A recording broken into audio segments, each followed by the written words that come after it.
Hello everybody, welcome to another episode of Top3Tech. I am your host, Jerry Ruiz, and today we're going to bring you another episode of PNY.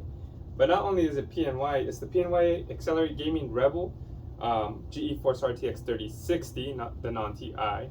It is the dual fan version. If you guys recall, I did a single fan version before.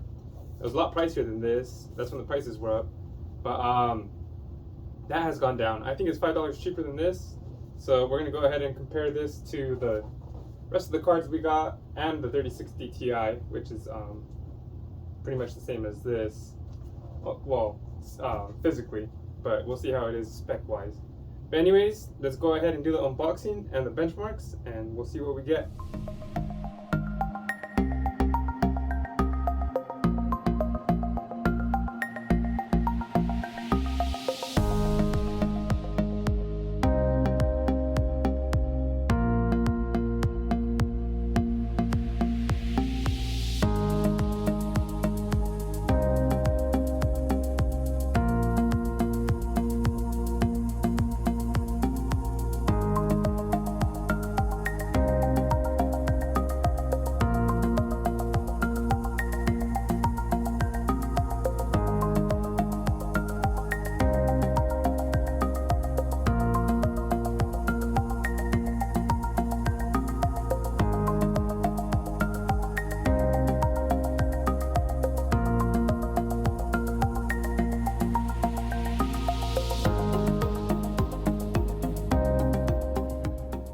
Okay guys, here's the unboxing.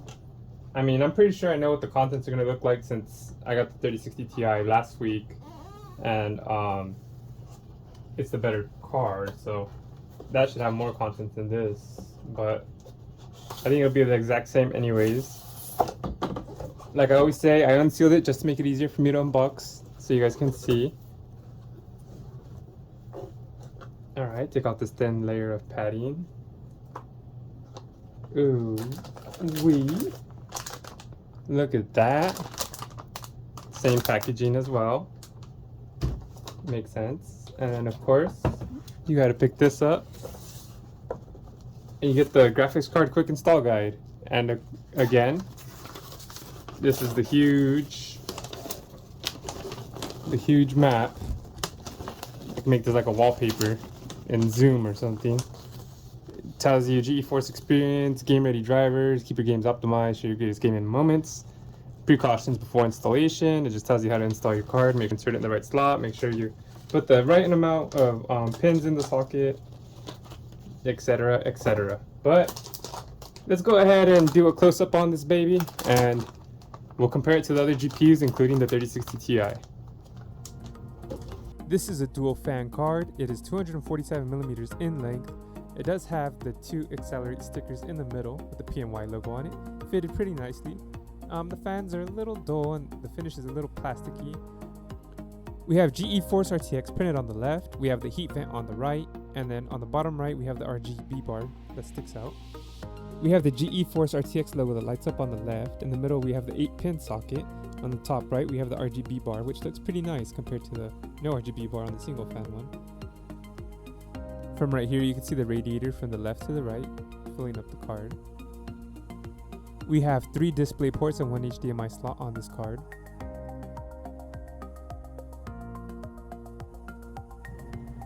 Okay guys, here's a physical comparison. It's always nice to see the difference between cards, especially since I have them on hand, might as well. Like how I said on hand, that popped up. That was an accident, but we're gonna roll with it. Anyways, here is the PNY GeForce RTX 3060. It's the XLR8 Gaming. Here's the 3060 Ti version of it. We just added a Ti. The front looks very similar. I mean, the whole card looks similar. It's probably the same design anyways, just different RAM in there, or virtual memory. And then we have the EVGA 3070 Ti, like it even says right there. Of course, we got the Sapphire Pulse 6800, and then we have the Sapphire Nitro Special Edition 6800 XT. So those are a little beefier. EVGA does have a beefy card because they like to keep it cool, but these cards, well, no, they don't really have any RGB on the front, which is fine. This 3070 Ti does. This bar lights up. And then the Sapphire Nitro Plus Special Edition, these 3 fans light up. This Sapphire Pulse has no RGB, but that's the difference in between them. These have more in common with the black and red theme than the other cards do. But it's not too bad, not too shabby. This is how the GPUs would look like in most computers, so I like looking at it this way anyways. But again, there's not any difference physically between the 3060 and the 3060 Ti. I know it seems obvious, but just gotta state it. But let's see. So this GeForce RTX logo does light up. This bar right here lights up as well. I tried showing it to you on the zoom up, but just here's a different angle. It's got that heat screen all on these cards right here. Or I call them heat vents, but I think they're called heat screens. Either way, it's same thing. This lights up right here, this RGB logo. So that's the difference between that, and obviously those are 16 pins, those are the 8 pins. This one does not light up. What you see is what you get on this. So it'll look like that in your card. And then Sapphire Nitro, this logo lights up here. Right there, it lights up, it says Sapphire. And then, yeah, that's pretty much the difference between those. Man, these cards are tiny. And of course, these got a plasticky look to them compared to... And they both got the same finish. That's the 3060. I don't know if you guys could tell what I mean by that plasticky look. This one kind of does too. But when you compare it to these, I don't know. I guess they're all plasticky, but I don't know. I don't know why I think that design looks a little odd to me. But I guess because these got little grooves and stuff in them. And this one just has this little line. At least the back is... No, the back is plastic. That's why. That's the difference, is the back of these are all metal. So that's why it has that plasticky look to me. So we're gonna go ahead and see how this card looks like in the PC case. It is the Lian Li Lancool 2. Big case, so the smaller cards look pretty funny in them. But let's go ahead and insert the card and see how it looks. Okay guys, so the PNY GPU doesn't really have too much options when it comes to RGB. It has rainbow. Here, I'll show you guys on the... It has rainbow. Can you see? And then it has still, so you can have a static color. So look, it's just green. You can change the color, obviously. But you have to download PNY Velocity X, which is whack. I can't control it through Armory Sync, which I don't like that. But anyways, you can choose different colors. I just have it green because it was NVIDIA cancel. But I honestly would just recommend changing it to white or maybe blue. Any static color you have, pretty much. I just like the black and white theme on mine, so I just changed it white. See, there you go.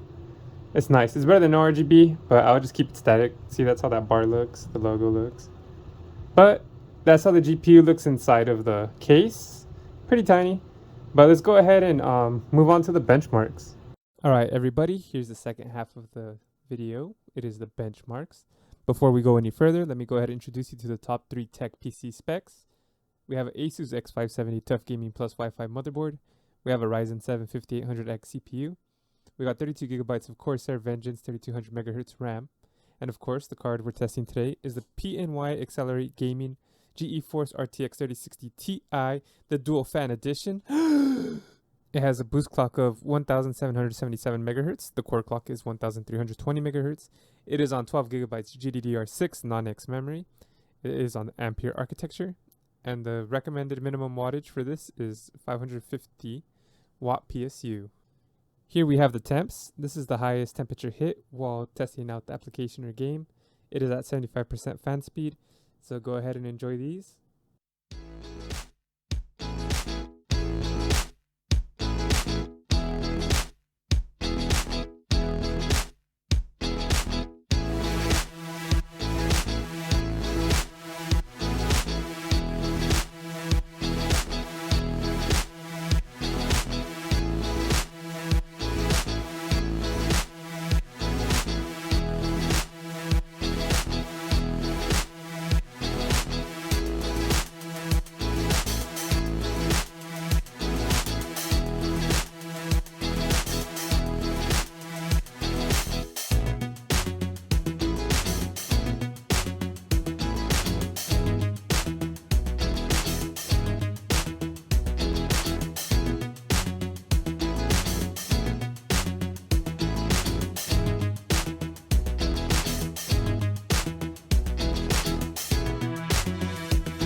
this card? Well, I have a couple thoughts on it. The good thing about it is the size. It's not too big, so if you got a small case or if you're wondering if it's going to fit in there, it will fit pretty much any case, I'm assuming. RGB is a nice touch compared to the single fan, and since we're talking to the single fan, the dual fan is a pretty cool bonus because for $5 more you get the dual fan version. If you get the single fan 3060, it's $380. This one was $385, and I also like that it's 12 gigabytes of VRAM, which, what are the other cards? 8 gigabytes, even like 3080s and 3070s. Games are pretty demanding now. You might feel like you might not need 12 gigabytes, but there are some games where one day you're gonna be like, you're gonna get up to it and the performance is gonna be what you want, and that's where those 12 gigabytes are gonna come in handy. So that's always nice. Also, the fan noise isn't too loud, and it actually kept the card pretty cool, especially compared to the 3060 Ti. That one was a lot hotter. I'm just assuming because it's running a lot harder.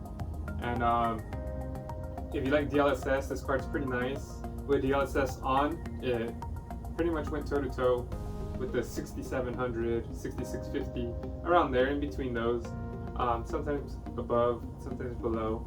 But if you don't like DLSS, which does reduce the image quality, it's not too bad, but it does do that. Then this is competing with the 6600 or the 6600 XT. I didn't have the 6600 on this chart, but I had the 6600 XT, and it was under it for most part, for most games. And that card is a lot cheaper. So I'm gonna have to look at the chart for the different prices. But some of the things I didn't like about it was the look of the card. It felt a little plasticky, a little cheap, which I guess since it is one of the cheaper 3060s, that kind of makes sense. We'll get to that in a bit. I didn't like the PNY software with, what is it, Velocity X, especially since you had to connect the RGB that way, and it didn't have too many features to change the RGB, so that wasn't that cool. The price, $385, I mean, it is cheap, but you can get the MSI Ventus, the dual fan for $370, and then you get the triple fan for $380. So for $5 less, you can get a triple fan, non-RGB, but I would probably recommend that. I haven't tried the 3060 version, so don't quote me on that, but I'm sure it performs equally or a little better, especially with the extra fan, so it'll perform a little cooler. And MSI is not too bad when it comes to GPUs. But you're also contesting with different AMD cards. And the cheapest AMD card is a 6600 for $250. The 3060, I'm sure barely surpasses it or goes toe to toe with it in some games, but you're saving a lot more money, about $130. The 6600 XT is $300, which was pretty much beating this card or going toe to toe with it, and you're saving $85 there. For the 6650, it's $350. There's already a $30 difference there. The 6700, I found one for $370. I would recommend getting that card because it's not only is it a little bit cheaper, but it's also the performance is a lot better. So I would either recommend going with the 6700 for $370, or going with the if you really want the 3060, going with the MSI Trio for $380. You're saving $5 and getting a possibly better card. But yeah, that's my analysis on it. It's not too bad of a card, but I would recommend AMD in this competition. All in all, hopefully this helps you purchase this card. I know it's kind of risky buying GPUs, so that's why I like doing the unboxing, so you can see what you're getting, and then the benchmark so you can compare them. But hopefully this helped you out. Please hit that like, and thank you guys for tuning in, and thanks for the subs. Peace.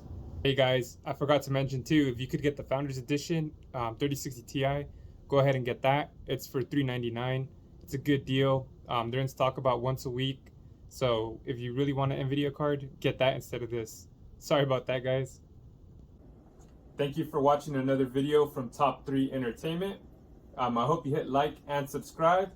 Also, I'm going to have a recommended playlist, a recommended video right here, so make sure to click that as well.